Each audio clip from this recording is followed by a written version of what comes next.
სამხრეთ უკრაინაში რუსების მიერ ზაპოროჟიაზე თავდასხმის შემდეგ 13 ადამიანი დაიღუპა, ხოლო 30 დაიჭრა. რუსულ ძალებს თითქმის 3 წლის განმავლობაში მიმდინარე ომისას ხშირად მიაქვთ ავიაიერიშები მშვიდობიანი მოქალაქეებით დასახლებულ არეალებზე.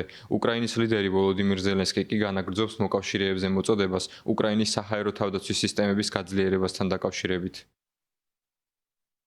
უკრაინისთვის მთავარია გაგრძელდეს საჰაერო თავდაცვის გაძლიერება, რაც მოგცემს იმის საშუალებას მაინც, რომ ჩვენი ქალაქებსა და საზღვრებთან მოვიგერიოთ რუსული სამხედრო ავიაცია. ეს შესაძლებელი იქნება იმ შემთხვევაში, თუ ჩვენი პარტნიორები შეასრულებენ შეთანხმებებს, რომლებსაც ჩვენ უკვე დიდი ხანია ვითხოვთ და განვიხილავთ.